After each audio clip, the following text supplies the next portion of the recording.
I'm going to welcome Rafi Navi from Israel. He's going to speak about Israel and startup ecosystem. If you have any questions, you can ask during the lecture or wait until the end. And later we will have a little treat with sandwiches and some juices. I'm going to give the stage to Mr. Rafi. Here you go. Thank you. Dobry večer. That's all my Serbian, so it's going to be all in English. Okay. Basically, I have a generic presentation that I'm giving about Israel as a high-tech nation. I adapted it specifically for the audience because there were some questions, especially regarding what lessons we can learn from Israel that maybe, I don't know if they may be applicable as is to Serbia, but should be considered at least as an input when you are trying to build your own, high-tech scene. So it's going to have basically 4 parts. The first part is going to be just a discussion about the era we are in as a context, because some of the things that are easier to understand if you understand the time we're living in and what its implications are. The second one is going to be the bulk of things about Israel as a startup nation. The third one is going to be some lessons, and the fourth one is going to be more specifically what can you learn from them. Oh, sorry, the third one is the ingredients that brought it, and the fourth one is going to be the lessons learned. So the key message of the first part is the fact that we are in a very, very fast changing era. So especially technology-wise, okay? That's the part that is relevant to what we want to discuss. Okay, so I bring this example here. This is a movie that probably none of you have watched. I watched it when I was probably 20 years old or so. It came out in 1965, I think, and it was called The Magnificent Man with the Flying Machine. And it talked about a competition that was about flights from London to Paris, on various models of new airplanes and so on. And at the end of the game, 1 plane out of 40 made it to the end, okay? Because all of them had some kind of accidents or whatever in the middle. Why is that interesting? Because today, you roughly have every 15 minutes a flight between London and Paris, and nobody considers it to be something special. It's like day-to-day life, how you do it. Similarly, if you talk about cars, in the early early 20th century, so 1905 or so, okay, was the first time that cars were produced. The Ford 4T, if somebody heard about it. Ford is famous for saying you can get it any color you want as long as it's black. Okay. In any case, the car era really started at that time, and it was a very, like a collector item, was something very unique. Today, everyone wants to have a car. Most people have a car, and driving a car sounds like something natural. Why do I say that? Because overall, the 20th century was, in my mind, the century of transportation that transformed some curiosity kind of innovations into a day-to-day practice. I believe the 21st century is going to be the century of smart machines, namely more to do with computers and smartphones and whatever, who play a growing role in our life, both as people, as individuals, and as society. I draw your attention to a book that I read a year ago or so that gives you the whole era history, if you would like, in a very, very articulate manner. Its author, Walter Isaacson, is a fantastic author. I read about 4 or 5 of his books, including the life of Einstein, the life of Isaac Newton, the life of Benjamin Franklin, of what's his name, Steve Jobs.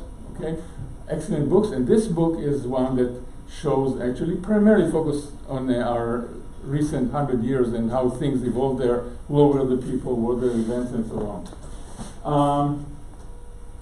Let me see a show of hands. Who does not have or does not use a smartphone? Okay, not surprising, okay? Sometimes I talk to audiences that are 78 years old, and then somebody raises his hand, but even that is very rare. Now, who, or maybe your parents, used a smartphone 13 years ago? 13 years ago. Right. No. The reason is very simple. The first smartphone, okay, iPhone 1 of Apple, was born in July 2007, which is 12 years ago, roughly. Okay, so 13 years ago, there was no smartphone. Now, why do I bring that example? Okay, for instance, my wife lost her phone, her smartphone, something like, I don't know, 6-7 months ago, and she was it's like you took away her hands, her feet, her head, whatever, okay? Because all her life was in this phone, okay?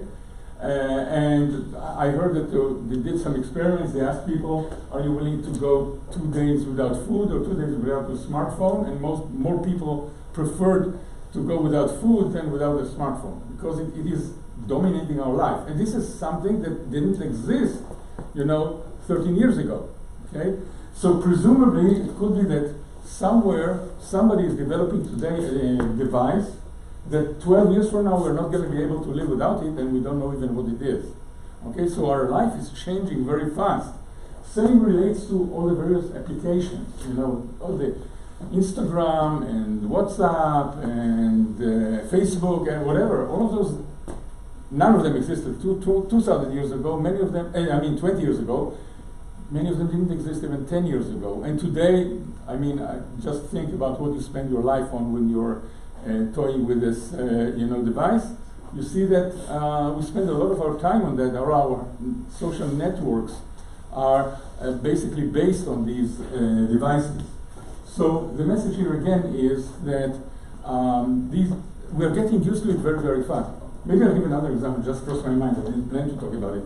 I was in China about 9 months ago or so, and I was surprised. All cab drivers have this device that you can take like an electronic wallet, okay? From your smartphone, you put it on this and so on. I was there a year ago, it wasn't there. Today, everybody's using it. It's like within a year, you transformed all the taxi drivers to get used to it and all the passengers to get used to it. Okay? Just an example that sometimes technology gets absorbed very, very, very fast today.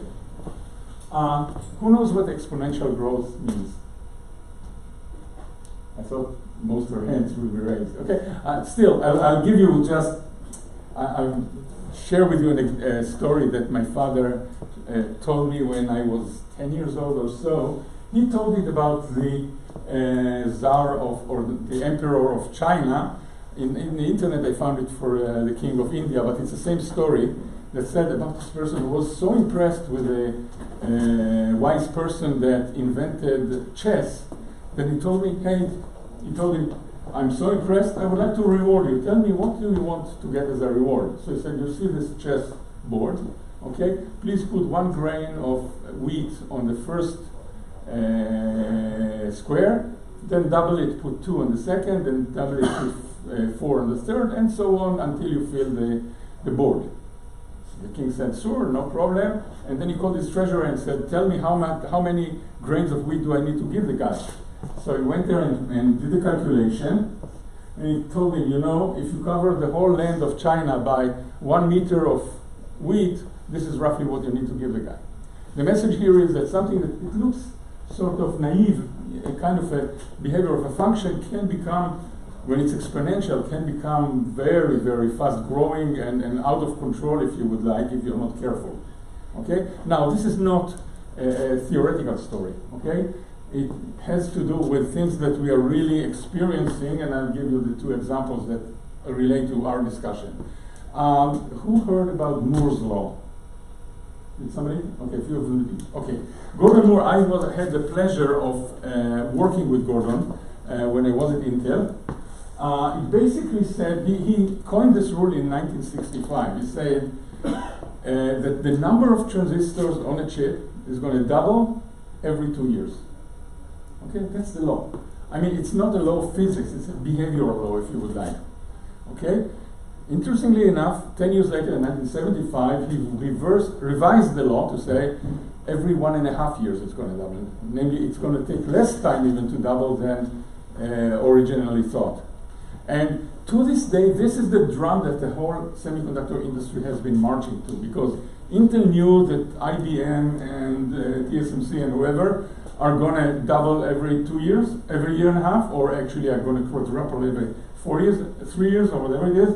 Okay, so everybody knew everybody else is going to do it, so it was like something that needs to be expected, that every 3 years, 4x number of transistors on a chip.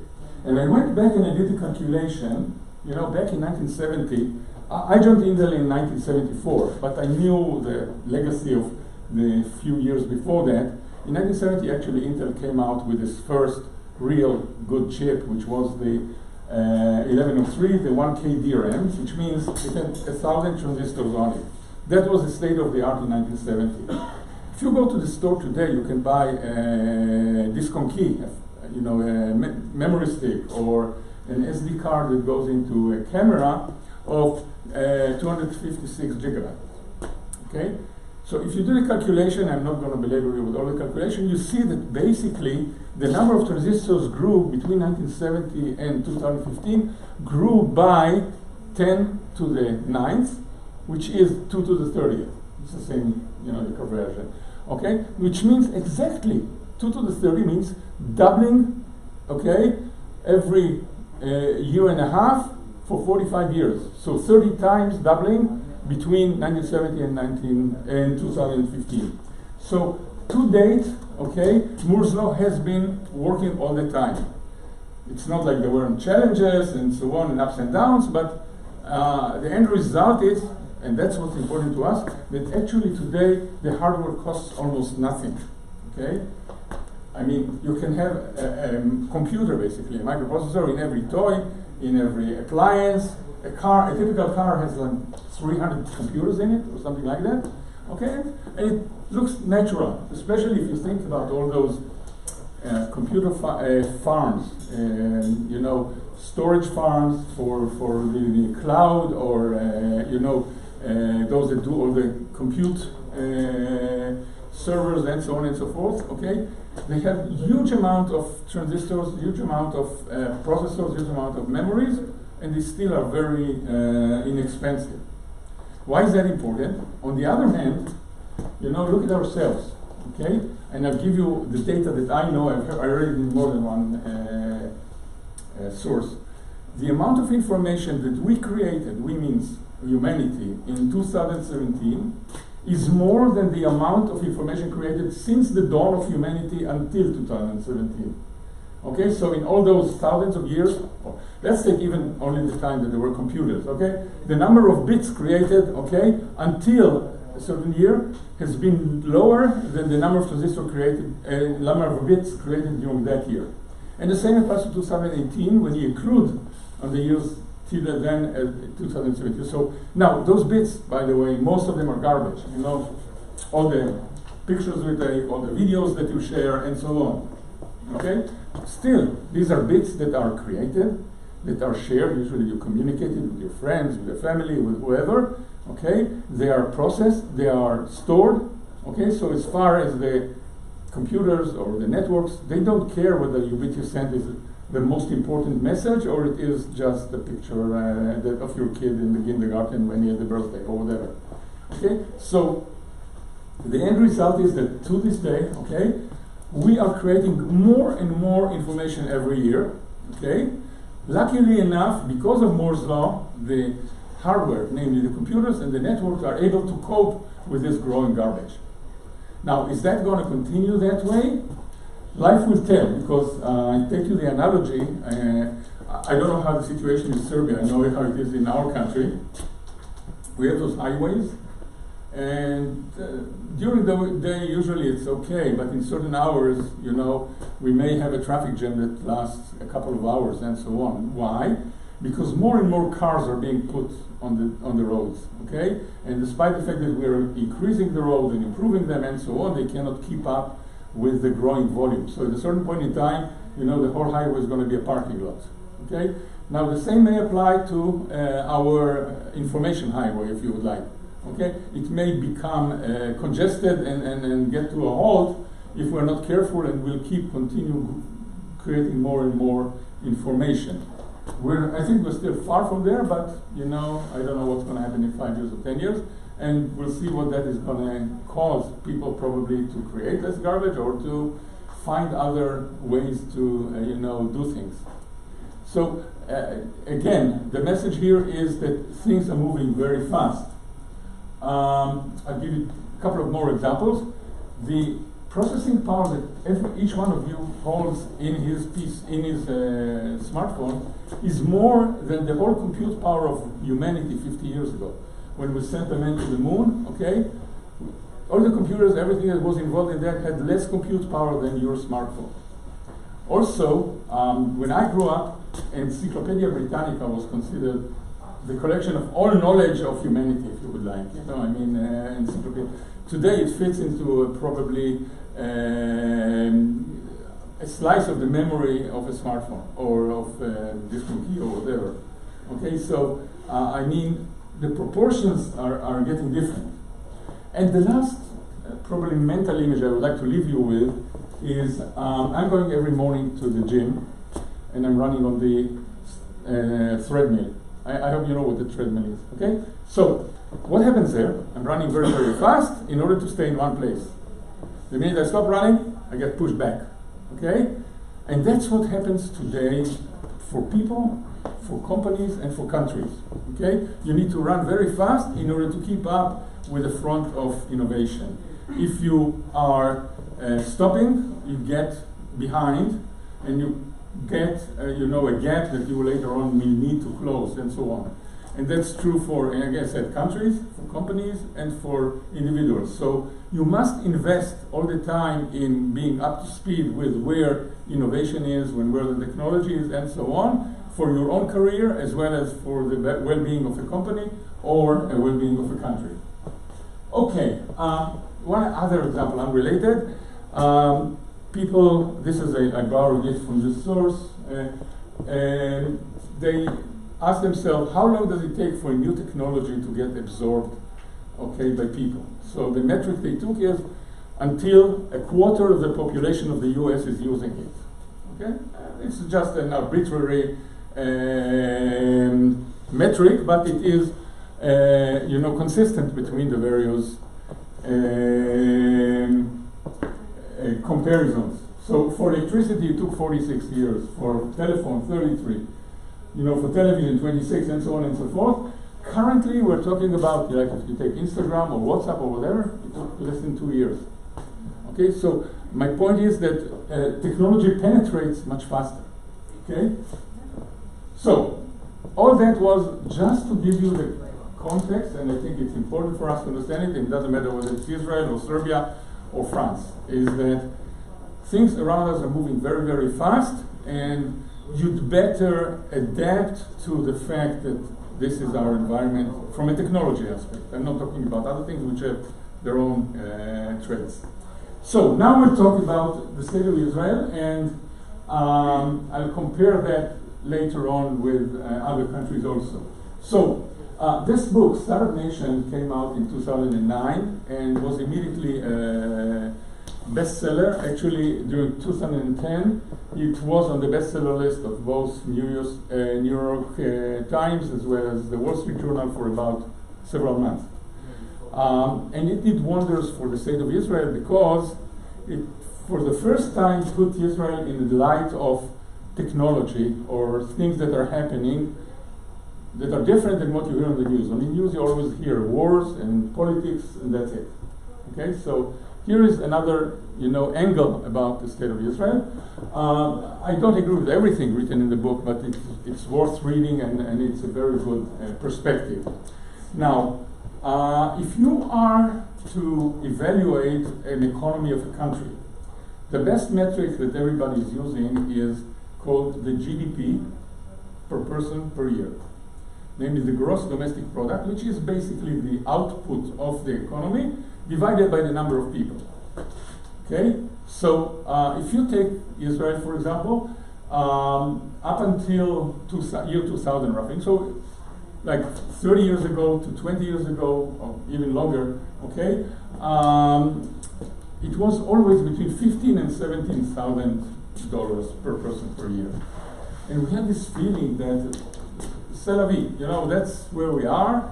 You know, we are a developing country. There is a glass ceiling somewhere around 20,000, and that's who we are. Well, the last time I checked, which was last week, but I also checked it a few times before, in 2018, okay, it was 42,000. It depends actually if it's the bank of, I mean the international bank, or if it's the United Nations. There are 3 or 4 various reports. All of them are between 40 and 42,000. Namely, the economy grew, okay, if you also take into account that the population grew, roughly 3x in 20 years. Okay? This is phenomenal growth. Okay? It is not natural growth. And when you check how did that happen, all of that is due to the high-tech sector. The high-tech sector, which was very, very modest 20 years ago, is now well over half of our economy. Of the export, of the output of the industry and so on, despite the fact, by the way, that only about 300,000 people, which is less than 10% of the working population, work in high-tech. But they're responsible for over half of its output. Okay, I'll do a small comparison. I borrowed, just a minute. Okay, this I borrowed from Ernst & Young. Okay, it shows us versus the UK, Germany, and France. And you see that, okay, while back in 2002 we were very, very far behind, now we're in the middle of the pack. Actually, in the last few years we passed France with and we are getting close to Germany and the UK. If you compare us against the Mediterranean countries, maybe Spain, Italy, and Greece, we used to be in the middle of that pack. Now we're well above it. Okay. This is apples to apples comparison, which the key message here is that something happened here that is not normal that caused this growth. And that something is our high tech, and we'll discuss it further. Now, it's not just money, okay? When you look at high tech, you look also at the material itself. So a good example of a metric is the number of papers that are being published in first tier either journals or conferences. Okay? So on a not on a absolute number, but on a per capita basis, okay, we are number 1 in the world. Namely, the number of papers that we publish every year per the number of population and divided by the size of the population is number 1 in the world. Same about patents. Okay, we're number 1 in the world in patents. When it comes to NASDAQ is reflective of the high-tech, world, if you would like. All the who is who, in the industry are traded in NASDAQ. Intel and Apple and Microsoft and Google and Facebook and so on and so forth. So in NASDAQ, now I'm talking about not per capita, but absolute number of companies. So the number 1 country with the number of companies it has on NASDAQ is naturally the US. Number 2, China. Number 3, Israel. And we're a little smaller. Okay, my point is we are really playing in the league of the big ones, okay, when it comes to companies that are, traded in NASDAQ, which is an indicative of the activity of the high-tech industry. I borrowed this slide from a presentation of Ernst & Young. Actually, it's one of, I think, 12 or 15 pages that have similar examples. It shows inventions or products that everybody is using, or most people are using, and they are unaware that they came from inventions that were done in Israel. Okay, so a few examples. The disk computer, when I came here, I did not bring with me my computer. I'm using somebody's, I don't know whose, but somebody's computer. I just plugged in this memory stick, okay, and it works. So the story goes like that. I mean, it's a good friend of mine, Tom Moran. He, about 15, 16 years ago, he went to a conference in San Francisco, and he worked on the flight all the flight, and he didn't notice, but at the end of the flight, basically, the computer failed on him, it ran out of battery, and so on. So he comes to make the presentation in the audience, in the conference, about 1,000 people and so on, and he doesn't have a presentation, okay, because the computer was dead. He managed somehow without a presentation to deliver a message and so on, that's not the point, but he said never again. And the next morning he invented this computer. He said, hey, I don't need to carry the computer with me. I'll come to any place, I have my PowerPoint or my Excel or whatever it is on me, you know, on a keychain actually, and I can plug it in and it works. So this is an invention that today everybody is using, but people aren't aware that it was developed in Israel. Okay, firewall. Everybody talks today about cybersecurity. You know, I mean, about the risk that people have that pirates or whoever are going to infiltrate their private networks and are going to do all damages and so on. So the number one component in cybersecurity is called firewall.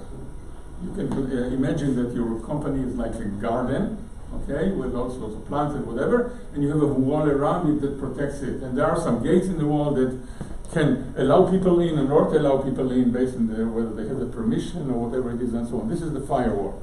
So the firewall was invented about 20 years ago by three guys who left the Israeli army and actually had a similar application already in the army, but not for civilian use. And they established a company called Checkpoint that to this day is the number one company in this area.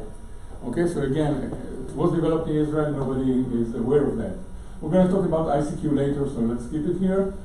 Voicemail, you know, if you go back 10 years ago, a little more, we used to buy those answering machines that you would plug to the phone line, and when you are away, people can leave you messages and so on. I mean, today everybody's using it as just as one feature application on the smartphone or on even your home phone. But this whole concept and the initial products were developed in Israel. Given imaging, the Capsule, I have a whole hour presentation because it's a company that I managed its development for 6 years.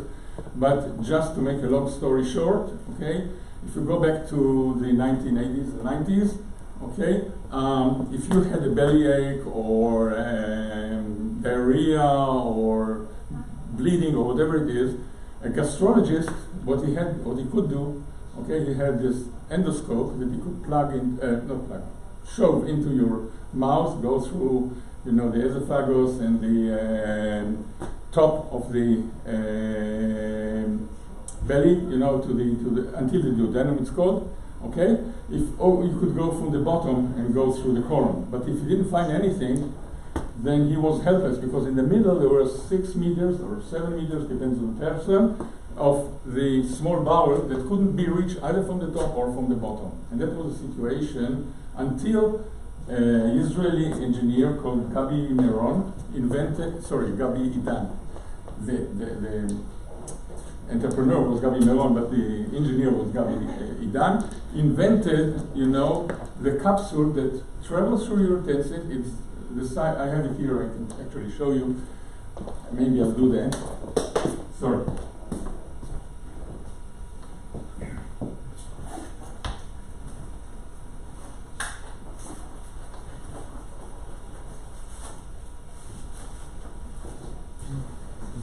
This one.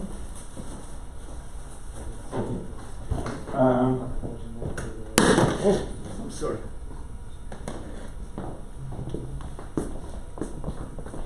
Okay. If you look at that, okay, you see it's blinking. Any clue why? Why would it be blinking?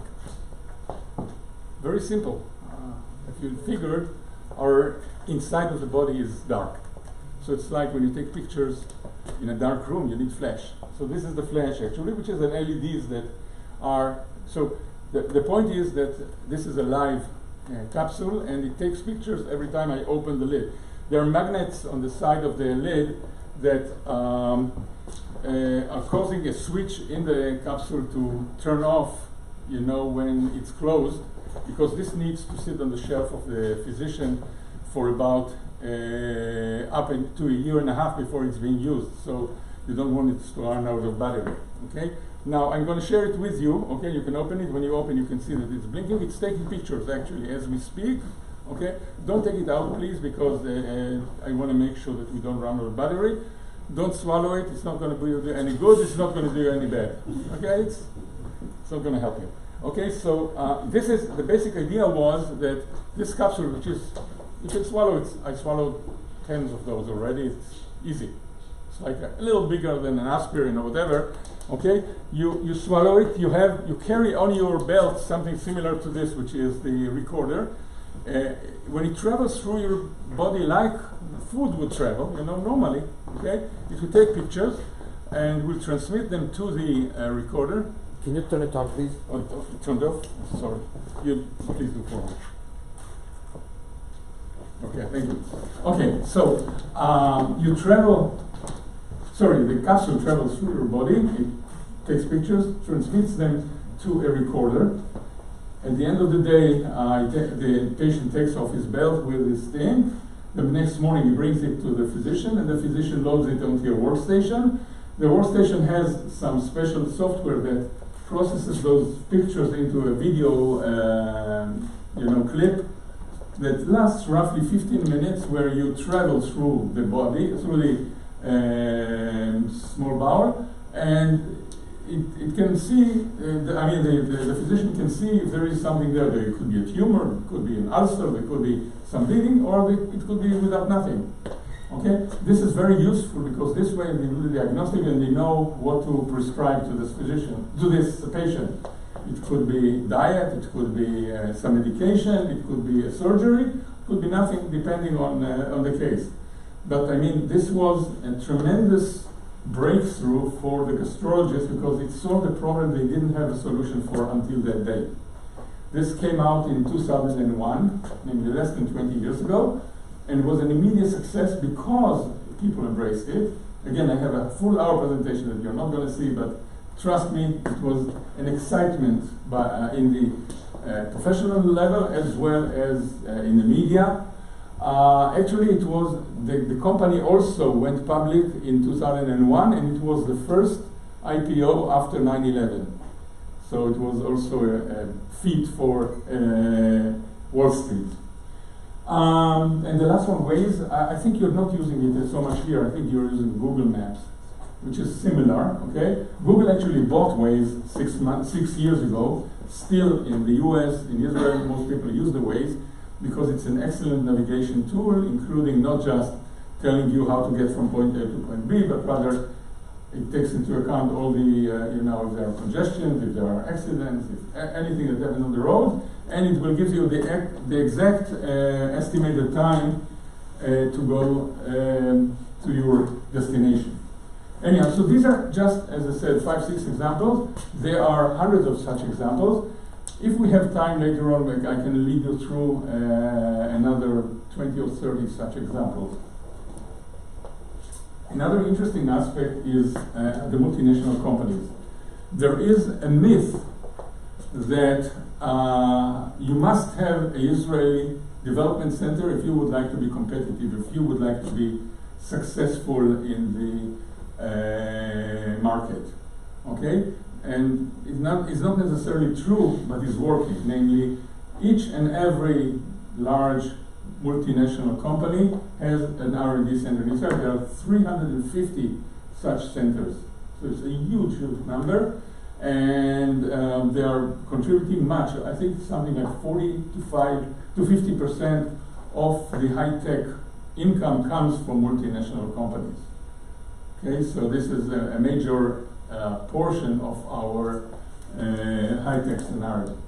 This is an interesting slide that I borrowed from a friend of mine. In 2014, I gave a presentation with some friends in Brazil, and this guy presented this one, and I borrowed from him. It shows that if you look at the ecosystem means everything around the industry, including the academia, including the support offices, including the government support, including everything, okay, then the ecosystem in Israel is very supportive of startups or of innovation, if you would like, much more than many other places.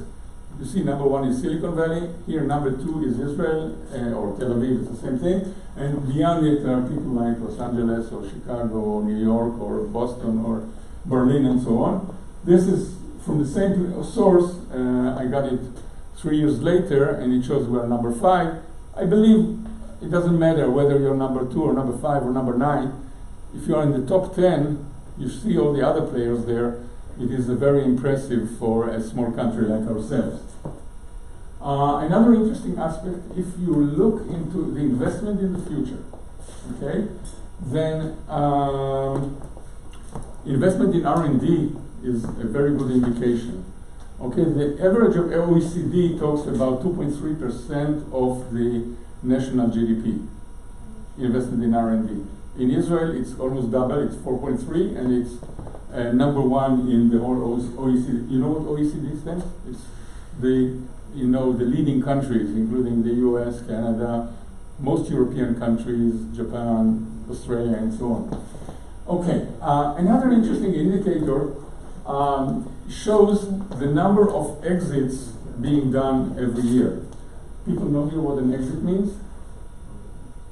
Okay, I must admit, one of the major feedback I gave about my visit here to Serbia was that I saw excellence in technology and so on, and I saw very poor understanding of business. Okay, so here is your first lesson. Okay, an exit means one of two things. Either that somebody bought your company. Okay, somebody means usually a larger company, or that you went public and are being traded in NASDAQ or in New York Stock Exchange or the like. Why? In both cases, it means that some people think that you are worth something. If I buy you for $1 million or for $1 billion, doesn't matter. It means that I think that you are worth that money. Otherwise, I wouldn't put that money in order to buy it. Okay? So we'll see examples of such exits probably in a couple of slides. Okay? Or if I'm traded in NASDAQ, let's suppose there are 1 million shares out there, and every share is worth $100. That means that they think that I'm worth $100 million. Okay, it's a free market. People were not going to put the money on those shares unless they believe in the value of the company. So in both cases, it means that people put a money value on your company that they think it's worth it.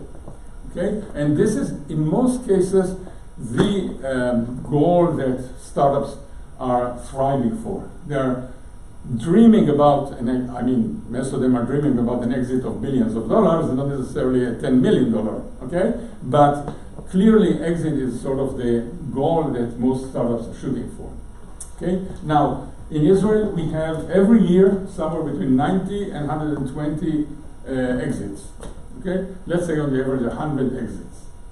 And they raise, the money they raise either by acquisition or by trading is over $5 billion every year. Here is another example for the following year. You see it grew, the number grew to over 110. Okay, and here there is an example of some of the recent exits that happened. Most of them happened in the past 3-4 years. And you see there are huge numbers here. I mean, $15.3 billion, okay? $6.9 billion of that happened this year, okay? Mellanox was bought by NVIDIA about 6 months ago, okay? And so on, okay? I borrowed this slide from a friend. I'm not going to go over it. Okay, so one other aspect that I would like to share with you before we go into the ingredients is a lot of people think, why are Israelis so successful? It's because they're bright engineers. Bullshit, okay? I mean, if you look at the curve, you know, there is like a bell curve, bell-shaped curve, okay? In Israel, there are very smart engineers, there are very dumb engineers, and most people are in the middle. Very same curve that you have in Serbia, or in France, or in Argentina, or in China. Okay? So, this is not explaining what we're seeing.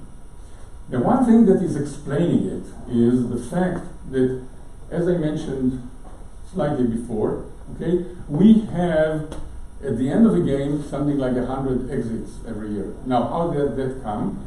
Because, you know, if we were to have our fair share of startups starting every year, okay, if I compare number per capita compared to the UK or to the US or to any other country, we should have every year 300 startups.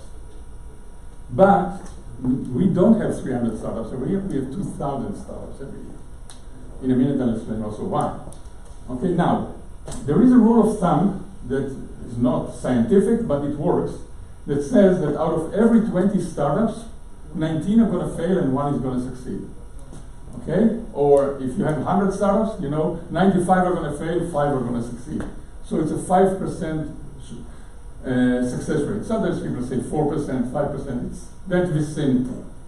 Okay? So if we would have had 300 startups every year, we would have 3 or 5 years later, we would have 15 successful exits. Okay? But if we have 2,000, then we have 100 every year. Which means that our participation in the bonanza of high tech and so on is 6x what it would have been under normal terms. Okay? We still need to explain how come we have so many startups every year. But this is explaining that it's not to do with the specific, you know, implementation of a device or this and that, but rather more of the fact that we have many, many more startups than everybody else. Now, why is that? Let me start this way. I have 4 grandchildren, actually close to 5, and the youngest one, he's now 5 years old or so. When he was 2 years old, he already, you know, was the manager of a family. Okay, you know, he would tell everybody what to do. He knew everything. I mean, you cannot tell him what's right, what's wrong, or why things happen and so on. He knows. Okay, and when he needs something, he goes to mama. If mama says no, he goes to dad. If they say no, he goes to the grandparents. He's going to get whatever he wants. Okay, and this is typical of children at that 2 years, 3 years, and on. Okay, from very early age, they already know everything better than anybody and know what they want, and they get it. Furthermore, okay, by the way, this is a nightmare for you know, teachers in kindergarten and also in school. Just imagine a class of 30 such prima donnas and trying to, I mean, control them. It's a nightmare. The other thing is that Israelis, and I'm generalizing naturally, are unafraid of failure.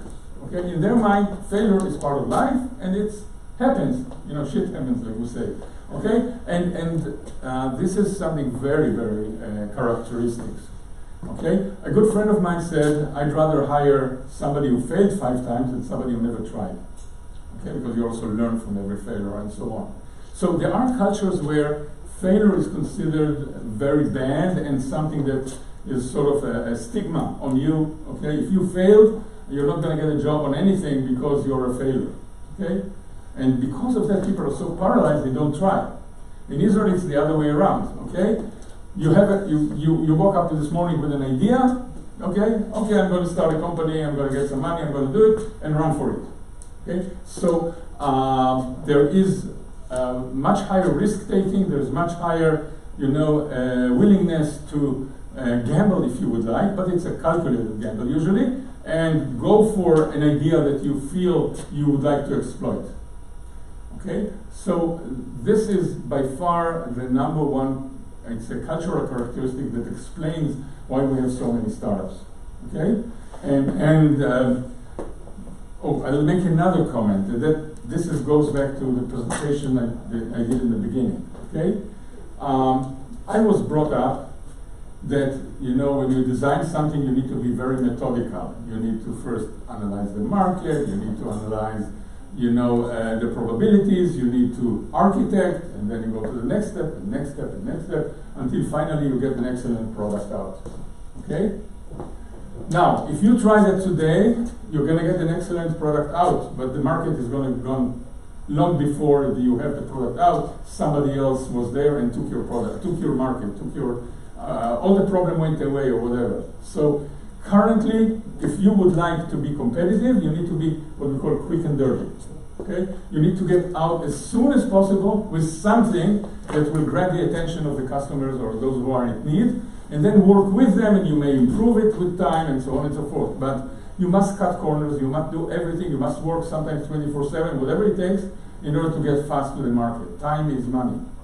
Okay? So this is also very characteristic of Israelis. They are, you know, fast as hell if needed, okay? And they also make what we call pivot, okay? You figure that by the time you get there, the market went elsewhere, then you make the turn and you go to wherever it went and you do some modifications or whatever, light on your feet, okay? So in a sense, the message here is that our culture is much more compatible with this fast-moving world than most cultures are. Okay, and that explains, in my mind, most of it. There is also a longer explanation about the history of things, which has to do with some cases. I just mentioned ICQ, which was like a breakthrough, but I'm not going to go over it for the sake of time. If we have time later, I can do it. Okay, so now let's go and try and figure, and this is a portion that I never presented before. I did it for you, so I'm going to try to see how it goes. Okay, so what are the ingredients of success? Okay, this one is basically what I talked 2 minutes ago. Namely, the 5% rule means 1 in 20 products is successful. Okay, the willingness to take risk, and the issue time to market. Leadership and teamwork. Okay, first of all, you need to understand that Israelis, most of the youngsters, served 3 years in the army between the age of 18 and 21. To make a long story short, you put together a team of 30 or 40 young guys, and for 3 years they need to live together, fight together, do everything together. By the time they leave the army, teamwork is like a second nature for them. You don't need to teach them how to work as a team, because that's how they are used to work. Same, those that are brilliant there, they become the officers, okay, and they get officer training, and later on spend 3-4 years commanding those young guys that are 2 years younger than them and so on. By the time they leave the army, they are excellent managerial material and leadership material. So from a workforce characteristic, and I'm not talking now about technology, but rather about their behavior, about their competency, and they are very, very good for high tech. Usually, you want to have the big picture. Okay, again, I'll put here one more thing that is important. If you are an engineer and you have an invention, okay, as we say you are in love with your invention, which means if you have a hammer, you think everybody is a nail. Okay, you are forcing your invention on whatever things, and usually it doesn't work. Okay, the best way to develop a company or to develop a new product is to get out of the problem space, not solution space. Okay, namely, try to find a real need. Okay, if you find a solution for that need, people are going to love you, are going to take your product, and it is going to become a success. This is what happened with Given Imaging Capsule. Okay, and that's exactly it. Namely, you solved a problem that people really were struggling with, and that's why it was such a big success. Charisma. I mean, this is something that you cannot teach, but there are those people that people really believe in. That when they talk, everybody listens, and everybody is willing to flock behind them and help them accomplish. Real-time decision making, very, very important. Okay, there are people who are procrastinating. They are delaying as much as possible the decision, and that's usually very bad. By the way, sometimes it's better to make the wrong decision in time than not to make a decision. So time is money, as I said. You need to all the time ask yourself, okay, am I too late with my decision to make a product, not to make a product, to go to this market or that market, or whatever it is? So it's very, very important. And we spoke about teamwork. Professionalism. Okay. I don't know how many of you I think some of you are with startups. Okay. Very important to have a well-rounded team. I mean, I've seen teams of startups with 3 electrical engineers. Usually that's a non-starter. Okay. As the leadership, I mean. Yes, you need more engineers to implement things. That's not the issue. You need to have somebody who understands business, somebody who understands the market, and so on. Okay, depending on what the product is. If it's a medical product, you need to have somebody who is usually a physician that understands the problem you're trying to solve, and so on and so forth. Okay, but you better have professionals, very good people in every such area. One more comment. You know what a VC is? Venture capitalist. Okay, these are the people that look at startups and decide whether they want to invest in them. I have a few VCs. Usually, on the average, they see every year something like 1,000 startups, and they decide to invest in 5 of them. That's roughly, or 10 of them. That's roughly the rate, less than 1%. Okay. Now, when you ask them, why do you invest in company A and not in company B, or what is your number 1 criterion?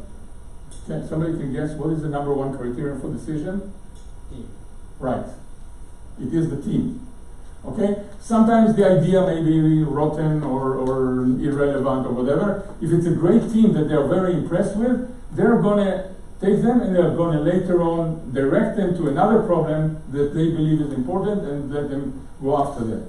But the number 1 criteria for investment for them is team. Okay, the people that they are impressed with. And the issue of pivots is very important. I mean, I mentioned that I've seen many companies that are successful that started very, very far from where they are now. Most of the startups that I follow that are now successful companies, okay, their initial product or the initial problem they were trying to solve was very different than the one with which they went to the market and became successful. Because with time, as you talk with customers, as you figure what's going on, you realize that you need to redirect your product. Business model. How many of you are familiar with methodologies of business model?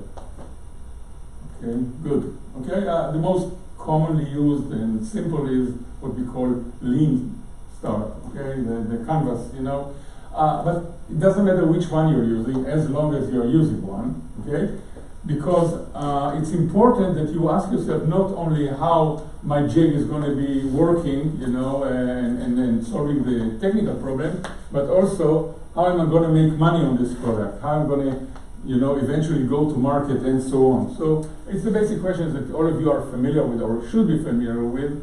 Okay, who is the customer? What is the pain that you're trying to relieve? Competitive scene. I guess most of you know the term red ocean. Red ocean means that many people are trying to solve the same problem or trying to be in that domain, and that means that your chance of being successful there is very low. You'd rather find what is called a blue ocean, where you may be the leader if you really are successful. Okay? What is your differentiation is very, very important, namely to understand how your solution is different than anything that is out there or anything that people are working on, okay? So that you can articulate that both to your customers and to your investors, and they will understand why you will be successful, why your competitors may not. Validation. A good friend of mine, Professor Shlomo Mital, always says the worst place to understand the world is your office. Okay? You better go out, talk with the people that may use your product, talk with the people who may need to pay for your product, okay? And figure what really bugs them, will they be willing to pay for your product, and so on and so forth. Okay? Fast prototyping and proof of concept, namely again, I mentioned this word about time again and again. As soon as you can implement something that proves your concept, that proves that it works, that shows somebody that yes, you can solve the problem, the better. So you better do it quick and dirty. Doesn't need to be perfect, but that shows the message. How will you make money? Okay, a lot of people I ask them, okay, what is your business model? How are you going to make money on this? And they scratch their head and they don't really know how. Or they show me, you know, Excel sheets that either are ridiculous, you know, I mean, they talk about, you know, that they're going to make much less money than they spend developing the product or things of that kind, or it's going to take them forever to get to be profitable, or all sorts of other things. Okay, very important to understand. Okay, what is the proposition? Are you selling a product? Are you selling a service? Okay, what is the model? Is it per company, per seat, per period? Is it one-time sale, or is it a recurring? I mean, there are all sorts of questions you need to ask, but all of them has to do with the fact that, do you understand, suppose you are successful, whether you are going to be profitable, and hopefully outrageously profitable, so that you can really afford a lot of other things, okay? And unfortunately, many people are naive and unaware of that, and they invest years of their life, sometimes developing something that has no chance of being ever profitable. Or they go to market with propositions that later on they cannot recover from because they sell it cheap, or they sell it in the wrong model, or whatever. So very, very important to understand how you make money. I'm going to skip on that. Okay, now with all the time here we talked about specific individuals with startups and so on.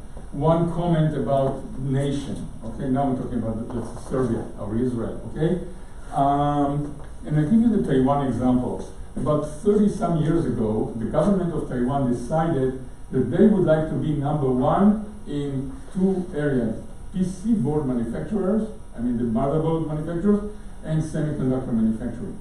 10 years later, they were the world leader to this day, because they concentrated all their efforts, all their funds, everything in those two vertical areas, and invested whatever it takes on equipment, on bringing experts, on whatever to make it to be successful.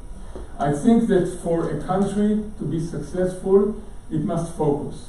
Okay, if you do everything to everybody on all their areas, that's nice, but it's not going to get you anywhere. So I think that if you take Serbia, for example, I have no clue what you're good at, okay? Or where you are, something that you have a chance of being the world leader, or at least the Europe leader in something, okay? I think that as a country you should try to identify what is that kind of thing that you could be a leader, and then take whatever, or do whatever it takes to become the leader, okay? Sometimes it's money. And many times it has to do with bringing the world experts to train the workforce, to do a lot of things, and as a nation, you know, make that your flagship program or something like that. And I think almost every country has some such domain that they could become a leader, world leader in. Okay. Again, and you must think long term. Okay, if you would like to have a quick win, namely be the leader next year, forget it. I mean, it takes time to breathe. It takes time to put the resources in place, and so on and so forth. Do not hesitate to learn from others. I know that many people look, interestingly enough, at Israel as a role model, which is good, but you need to understand that there are differences. Namely, unfortunately, not everything works the same way between countries, so you need also to ask yourself what is relevant and what is not relevant, and not copy exactly, blindly. And another interesting thing that people tend to forget is to celebrate successes. Okay, I'm emphasizing it a lot to the people in my country. Okay, that when something good happens, we should celebrate, we should reward, we should, realize that it's not self-evident. I'll give you just an example from today. I visited a company called Triumph, HIL. Sorry, not Triumph. Typhoon HIL. Okay, beautiful company.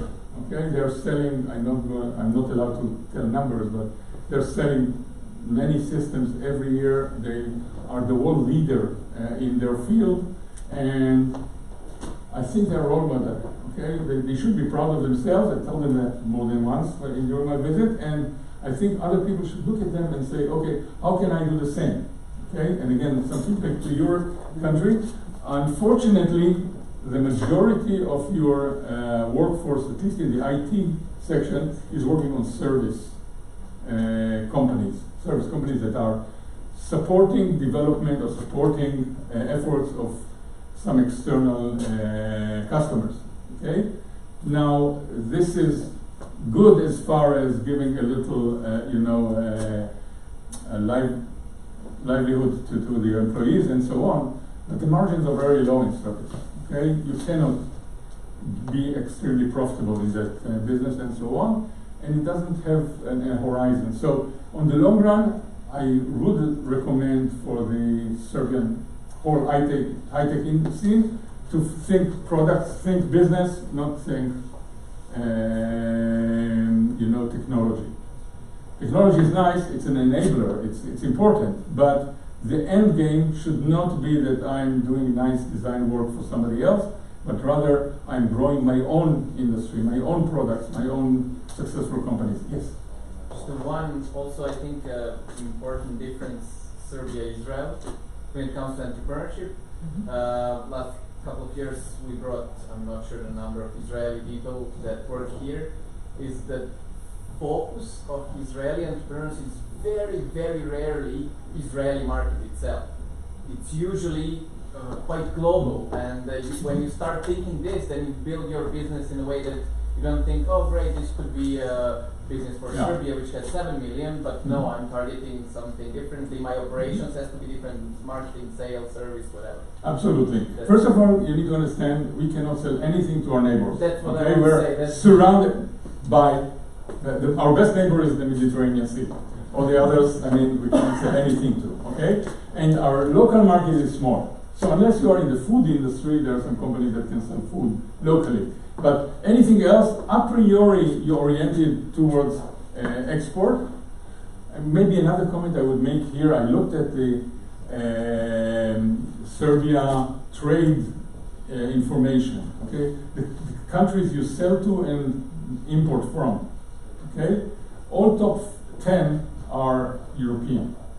Okay, the United States doesn't appear in the top 10, neither on this or on that column. In Israel, the United States is number 1. Okay, they are our top customer, and I'm not sure they're the top importer, but probably are also in the top 3. Why is that important? Because if you ask yourself, where does the action take place? It takes place in the US. Think about Google, Facebook, Amazon, whoever you think about, Apple, Microsoft, all of them are American. Okay? So if you would like to play in the world scene, you must tighten your relations with the United States. Okay, so that's another observation from a short, encounter with Serbia. I mentioned a little the issue of ecosystem. It's very important to have a supportive ecosystem. By the way, we started without that, and over time we built it. Okay, but if you are a startup, okay, you need somebody eventually to provide you with funding. You need somebody to guide you. How are you going to penetrate external markets? Okay, how to build a company, legal issues, IP issues, finance issues, you name it. So having a well-rounded, society that's supportive of startups is very, very important. Okay, here, again, these are slides that I borrowed. This is again from Ernst & Young. It just shows you the ecosystem that has many, many elements to it. This is specifically from Israel, okay? But you can draw your own one, okay? Where eventually the end result is global high-tech companies, in our case. And again, I'm not going to go into the details. One interesting thing when talking about funding, okay? I know how many of you are familiar with the life cycle of companies, okay? Naturally, if the vertical axis is dollars or money, and the horizontal one is time. So clearly, initially you invest, you spend money on R&D and building the product and so on, and naturally then your dollars are negative. You are spending money, you're not gaining money. In a specific time you start selling, and I'm not going into all the details, it's a whole theory, okay? And there are two messages here. One is, you see this term here, value of death, okay? Most companies don't survive the value of death. We spoke about 1 in 20 that succeeds, okay? The other 19, most of them die. Some of them die because of all sorts of reasons, you know, bad idea, poor relations between the people, you name it. But many of them die, especially here, when they were able to raise the first, let's say, $500,000, and now they need another $2 million, and they cannot get it. Okay, so once you got those $2 million, the rest of it usually, the issue of funding usually is, I wouldn't say solved, but much, much, much easier. Okay, but crossing this valley of death of getting from $500,000 to $2 million is the nightmare of every entrepreneur. The other comment is that, and this is shows here, who do you go to for getting the money? Okay, so we say initially it's the 3 F's, okay? Family, friends, and fools. Okay, that you can get, you know, the initial, you know, few tens of thousands of dollars and so on. Then there are some government programs. I know that you have your innovation fund that gives you somewhere around 80,000 euros, if I'm not mistaken. Okay, and so on. But then you need to start to find investors and so on. Angels, you name it. It just shows that, you know, per size or per the amount of money that you want to raise, there are different audiences you go to. So you'd better learn that, you better understand it. If you would like to run a company, if you'd like to be successful, you need to understand who to turn to at what stage in order to get money and how to do that and who to get help from in order to get it. Okay, so that's just an interesting observation. This just shows we have in Israel, we used to have something that we called the Chief Scientist Office. 3 years ago it was changed, the name was changed to Innovation Authority, but it's the same body, and they have no less than 37 different programs depending on the size of the company, the stage it is in, the nature of collaboration it would like to have with academia and with the market and whatever, what is the support they need and so on. So basically all it shows that, you know, based on all sorts of parameters, you fit a specific program to a specific company. I would like to mention one program that I personally was involved in. It was almost 10 years ago. Okay, I was leading what is called a Magnet. Magnet is just an acronym of something, which was a consortium that included 7, I believe, commercial companies or industrial companies, some of them competitors of each other, and 4 universities, something like overall like 30 or 35 scientists that worked on the domain that is called enabling technologies for low power VLSI.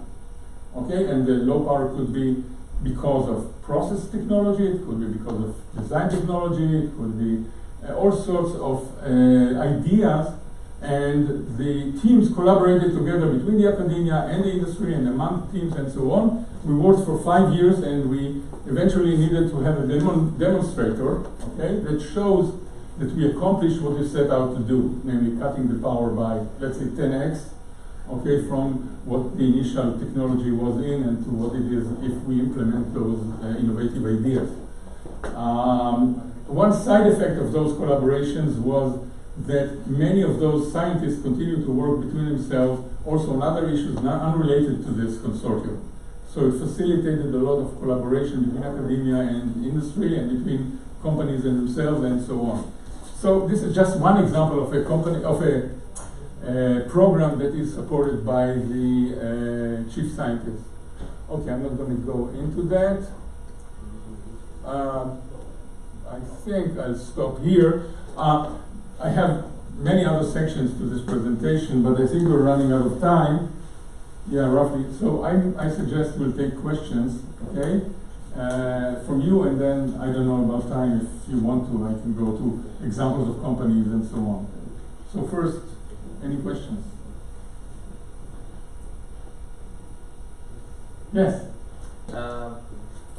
How important role IDF plays in creating generally entrepreneurs. I don't think that they do directly, but I think that IDF is defended. Yeah, okay.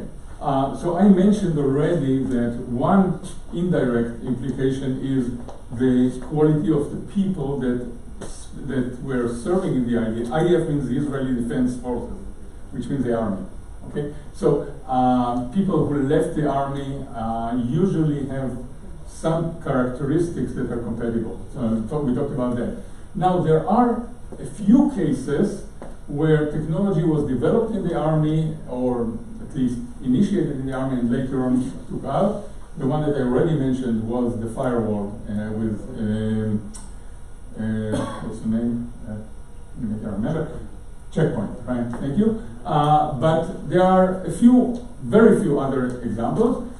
In the army, there are special units, both in intelligence and in, let's call it, central IT, okay, that train excellent people that later on are excellent material for the industry. But I would say if today you take away the army, not from a livelihood of the country and so on, but as far as the high-tech scene, okay, 95% of it won't change, of the high-tech industry won't change.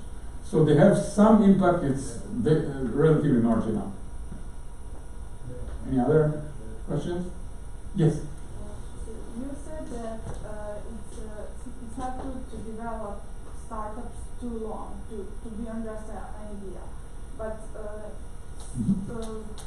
very much people in Serbia don't have money. For example, if they want to develop an app, and it just starts with two persons who have an idea but don't have money to build an app that's for us expensive. Yeah. So then we need 2 years, for example, to find that money. How would you, what would be your suggestion for us how to do that faster? Yeah. And we cannot find investors. If it takes you 2 years to develop an app, don't start. Okay. I mean, a priori, I mean, it's unless you want to do it for your own fun and so on, but not for as a business. Mm-hmm. I mean, and a typical app should take much less than 6 months from time to market. From the time you have an idea to the time you have more than a prototype, but something that people can appreciate your app. So you must, as soon as possible, test your idea, okay? But so 2 ways to test. One is just to ask people, would you use it if you had it, something that would do it for you A, B, and C, but be careful that they don't steal your idea. So it's a little convoluted.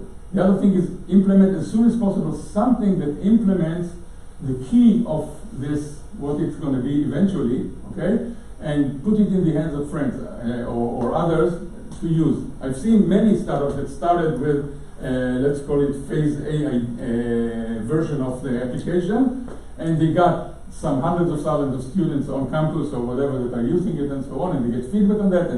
And if people are really enthusiastic, then you know that it's worth investing more energy in, and then probably what you should do is, somehow find funding in order to do it as soon as possible with whatever resources you can garner, okay? But, and sometimes you get feedback that says, don't bother, I mean, we're not going to use it or whatever, so why waste your time, okay? But again, time is of essence here, and get feedback. Don't be in your own, cocoon, otherwise it's not going to work. Anything else? Okay, I'll do very fast some examples. I'm going to, sorry. Okay, these are companies that are examples from various fields that have been successful in Israel. The first one is Intel. I was lucky to be one of the first 4 employees of Intel in Israel back in 1974, and I've worked for Intel for 21 years, including 5 years as a general manager of Intel in Israel. Today it's a company with 12,000 employees and another 20,000 contractors, and its export is roughly $5 billion every year. Very successful. Actually, furthermore, all the recent innovations of Intel Corporation came out of the Israeli lab. I don't know if you're familiar with the microprocessors, with the i3, i5, i7, the multi-core, all sorts of other things. All of them were ideas that were born in Israel. We mentioned the Disconkey. It was M Systems. It was bought by SanDisk for $1.6 billion about 10 years ago. Let's skip on that. Color printing, okay, if you have magazines and books and so on, color printing started basically in Israel by Cytex. Did I mention Nabula? I mentioned it in the acquisition, okay? Just one curiosity. About 4 years ago, I invited Amnon Shashua to give a talk to the Technion students, and he lives in Jerusalem, and Technion is in Haifa, which is like a 2-hour drive. So he went on stage, and the first thing he said is, you know, I got into the car 2.5 hours ago, and I came to here without touching the brakes or the wheel. So he drove for 2 hours autonomically. Okay. Now he's the only person who is allowed to do it legally in Israel. Okay, and it's tremendous. You know, this system understands lanes, it understands neighboring cars, it understands, or in front of him, understands stoplights and everything. Okay. So, but only he was allowed to do that. About a year later, they got public. They IPO'd for a valuation of $6 billion, and a year ago or so, Intel bought them for $15.3 billion. The system that we talk about that he was driving is going to be probably in models of cars in 2022, namely 2 years from now. So it's not too far that you're going to have autonomous cars, whether you're going to use them or not. There are a lot of debates on that, but the technology is there. TowerJazz was a company that I personally was the CTO. It is the world-leading foundry for specialty circuits. I'm talking about high power, high voltage, low power, RF, image sensing, and things of that kind. Mellanox was bought, as I said, for $6.9 billion by NVIDIA. If we talked before about those server farms, you know, with, for storage or for processing and so on, the communication between the racks and within the racks, between the blades, that's how they call those pizza-size servers, okay, is using a technology called InfiniBand, and the chip for the InfiniBand is coming from Mellanox. Yes, you had a question? I had a question. Just realized that you started working in Intel in '74 in Israel. July 74, right. Why did Intel open the research center in Israel at 74? I saw a lot of improvements. Again, I have a whole presentation also about Intel starting its activity, but to make a long story short, first of all, they were running out of good engineers in the Silicon Valley. And one of the leaders in Intel at the time was Professor Dov Froman, at the time Dr. Dov Froman, and he invented the EEPROM. I don't know how many of you know the EEPROM. He invented the EEPROM. The first EEPROM, the 1702, was his baby, and so on. And he became very influential at Intel. Now, he wanted to go back to Israel, and also, since there were lack of engineers, he convinced the leaders of Intel that it may be worth trying to open a center in Israel, because in Israel we had training on semiconductor, which is another long story, why and how, okay? So that's why they opened the center with initially 4 engineers, which grew very fast, next to the Technion in Haifa. Okay, what else? Okay, KLA bought Orbotech for $3.2 billion. Not going to spend time on that. Check what we discussed. MDOX, just an interesting thing. If you have probably have your phone operator, and you're paying phone bills, you do. Same about if you get your TV from satellite or from cable or whatever, you have some bill to pay. The systems that manage the subscribers or the users and their billing and so on is usually, behind the scenes, is usually MDOX. Converse, we talked about the the answering machine or the voicemail and so on. This is an interesting model. We talked about the army before. these two guys, Zohar and Yehuda Zisapel, okay, left the intelligence from the army about 25 years ago, and they came with an interesting model. They said the following: if you have an idea for a product in the communication area, come to us, we're going to give you offices, we're going to give you money, we're going to give you anything you need, go succeed. And over the years, they supported over 150 companies to date, out of which probably something like 20 are successful, and their corporate is worth many, many billions of dollars. Okay, I'm going to skip that. ICQ, oh, I didn't talk about ICQ here. Okay, I mean, in most cases I talk about it in how it happened and so on. ICQ was born by 4 engineers who built it in 2 months back in 1996, and 6 months later they had already 20 million users, and then they were bought by AOL for $400 million. And this started actually the whole snowball of the startups in Israel. So they deserve a lot of credit for being the first on this, and they're still successful. They're not owned by, they're owned now by AOL, but it's unrelated. Ways we discussed. PrimeSense, if you want to play tennis with your PC or ballet or whatever, then this is conveying your movements to the PC. Voice over IP, very, very important. If you were traveling, 10 or 15 years ago, okay, if you would like to phone home or would like to phone your family or whatever, it would cost you a fortune. So we were talking, very, very fast, 1-2 minutes, because every minute costs $10 or whatever it is, and so on. Today, you can talk as much as you want, as long as you have a Wi-Fi in your hotel and so on. It goes over the internet, it costs you nothing.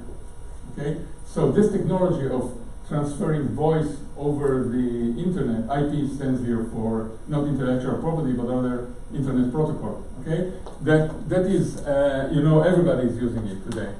I'm going to skip those. These were excellent exits, but they're not high tech. Teva, tragic story, I'm not going to talk about it. I don't know if you heard, I think you heard about it, like 5 years ago or so, the human genome was cracked, namely, or the ability to map all the molecules that create the DNA chain for the human being, okay, which is by itself a major feat. Over the years, the technology improves and improves and improves. Today, you can get a map of your personal DNA for about $1,000. There are companies who provide the service. I believe that within 5 years, it's probably going to go down to about $100. Why is that important? Because if I'm a physician and you come with me with a symptom, okay, then if I give a certain medication to her and to him, it may work for her and not work for him, or vice versa. Okay? A lot of that is related to the fact that they have different DNA details. Okay, I mean, the main structure of a man or a woman is the same. Okay, but there are certain variations that impact things such as the effect of medication or of diseases or things of that kind. So a very fast developing part of the industry is called personalized medicine, where people are being able to determine the success probability of treatment, not just medication, certain treatments, based on the genetic structure of the specific person. So this is a very fast growing field that we have about 100 Israeli companies that are in that field. If you go back 20 years ago, there was a company in Haifa called Elsin. It went belly up, namely it was poorly managed and so on. But its assets, which means both the products and the people, were acquired by 2 companies, by Philips Medical and by by Philips Health and by GE Medical. And to this day, okay, if you undergo MRI or CT imaging, there is a 50% chance that the machine that is being used in the hospital was built in Haifa, in Israel, by one of those 2 companies. So we are the world leader in medical imaging. I didn't talk about that as well. Usually I talk about it in a certain turn. Okay, Melinol. This is a product it's called a stent that you put in your arteries, and it prevents clogging of the blood. That company was built roughly in in 1995 or so, and has been the world leader ever since. That's what I'm going to skip. The walk I'm going to skip. Okay, inside tech, just an interesting one. They developed a means that where with an MRI guiding, you aim a focused acoustic beam at a tumor, and you can remove the tumor without opening the body. Okay, namely it is burning or whatever it does to destroy the tumor without touching the surrounding tissues. So it is very important. They have about 200 systems already deployed for primary tumors in ovaries. And they have another product that goes for tumors in the brain, which got FDA approval. They have about 20 systems deployed. I give this example for a company that invested already about $300 million in testing and regulation and so on, and they're still not public. Okay, they're going to go public, I believe, within a year or two. They probably are going to be worth over $1 billion. But I mean, not too many companies have such deep pockets and such patience. I think it's been now 15 years or so that they've been in that development and testing and rectification cycle. So sometimes, especially in the medical field, it takes almost forever and very, very trying, I'd say, experience to develop a product in that market. I discussed PillCam. By the way, where is my pill? Is it? Okay, good. Mimit, another interesting one. You see this guy here. Okay, he looks like a kid. He is 43 years old. He's the son of a good friend of mine. And the interesting, this is going to be a major, major success. If you know the term unicorn? Yeah. Unicorn means a company that gets very fast to $1 billion. So I believe they're going to go public this year and probably are going to cross the $1 billion within less than a year. They got already $135 million invested in them. The idea is very simple. I mean, the implementation is not that simple, but they're brilliant. If you have flu and you go to the physician, then he has a problem deciding whether it's viral or bacterial. If it's bacterial, he gives you antibiotics. If it's viral, it wouldn't help. It turns out that about 40% of the people who take antibiotics shouldn't take it, and about 20% of those who should take it don't take it. Okay? Now their product is going to determine within less than 10 minutes whether it's viral or bacterial with an accuracy of 98%. Okay, so I believe it's going to be a tremendous hit in the market. Okay. Interesting, totally different field. Ormat, I'm very befriended with the founders of that, but to make a long story short, they are extracting energy from the earth, thermal energy, and use it to create electricity with turbines. Solar energy, everybody hears about, so we have about 100 companies that export all sorts of solutions for solar energy. Drip irrigation was invented in Israel. Okay, it's Netafim was the first company, and they are still the world leader in that.